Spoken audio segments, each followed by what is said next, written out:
Hi. So parents often ask me during the holiday season, how do we help children understand that practical sense of giving and receiving? And they worry that they spoil their children and that their children are not being thankful or grateful for what they get. So here's my answer. One, don't give them so many gifts. I know it's hard. I know society tells you that you have to get the latest toys and the latest things and blah, blah, blah, and the commercials are hitting you left and right super quickly. But most children, especially children under 5, don't need more than 4 gifts. Also take into account that grandma and auntie and best friend is going to bring your child a lot of gifts. So please think about how many gifts they are receiving. The more they get, the less value those gifts have. And it becomes more a frenzy of opening gifts than a true appreciation of getting that number one gift that they wanted on their Santa list or on their Hanukkah list. Also, what do you give them? A lot of parents ask me that. Well, think about it in practical ways.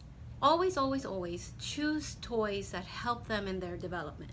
For example, somebody that's between 2 and 3 needs toys that help them with their communication. So books, interactive toys that help them repeat words, fun little puzzles for fine motor skills, and those fun little toys where a child could sit on them and scoot. That's good for those 1-year-olds that are practicing their gross motor. And the 3 to 4-year-olds, fantasy play, pretend play, costumes, kitchen, like the one we have here. They like to pretend to be all grown up. And those are great toys that you can give your child that helps them with their development. Also, make sure that you give them something practical, like a pair of socks, because it's good to value that we have socks and we have shoes and we have a nice dress to wear. And finally, how do we help them give? Now that is really up to you. Here's why. It's very important for each of you to think about your value system. What do you think about charity? What do you think about giving?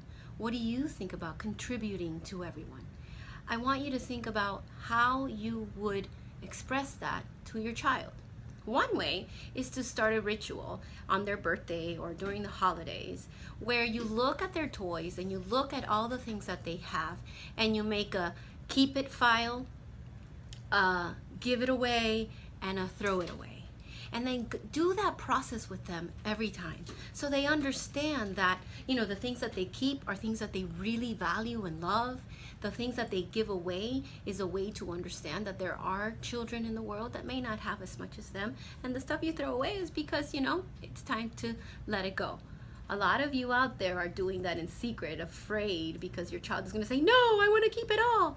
But if you give them the reasons why it's good to give, they will follow.